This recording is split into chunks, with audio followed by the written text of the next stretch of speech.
No notion if you in fact have seen or heard about it. It's a resolution directing the appropriate Senate committee to conduct an inquiry at the earliest possible opportunity into the alleged money delivery scheme involving 18 former military personnel employed by Congressman Saldico and the reported cooperation of certain government officials with the International Criminal Court. And we were all dismayed by the revelations yesterday, and as a result, I am hopeful that this will be the beginning of a very serious and comprehensive investigation which will result in charges and punishment if there are guilty parties. At nananawagan rin ako sa ating magigiting na kasapi ng Philippine Marines na kung may paratang, ilatag ninyo ng malinaw. Kung may ebidensya, ilabas ninyo ng buong tapang. Kumbaga sa maleta, mananatiling sikreto ang laman niyan kung hindi ilalatag sa lamesa at bubuksan. Dito natin buksan sa Senado at suriin ang maleta ng katotohanan. Hindi maaring trial by publicity ang mangyari. Hindi maaring ang institusyon ng Senado at pati na rin ang Kongreso at ang dangal ng bawat halal ng bayan, Senado man o Kongresista, ay mayurakan ng walang kalaban-laban. Batid ko na nagpahayag kayo na nais ninyong tayuan ang mga pahayag ninyo under oath.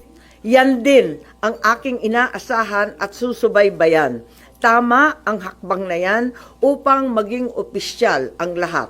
Pinoprotektahan ko ang Senado hindi dahil sa mga personalidad, hindi dahil kaibigan ko sila, kundi dahil ito ang tinig at tanggulan ng ating bansa. Kaya kung ang mismong tanggulan ang inaakusahan, marapat din na dito magharap-harapan na. Sa ilalim ng panunumpa, sa ilalim ng batas, sa harap ng taong bayan.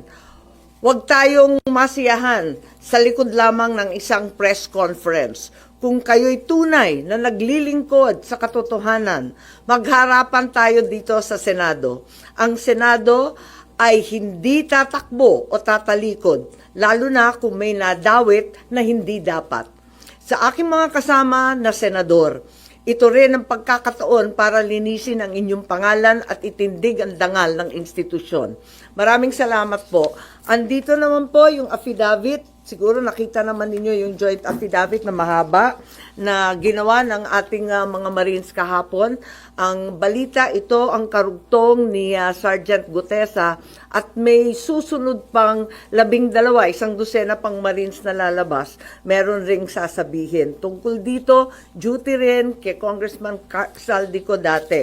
Meron rin umiikot na iba't ibang mga link matrix. Siguro nakita na rin ninyo.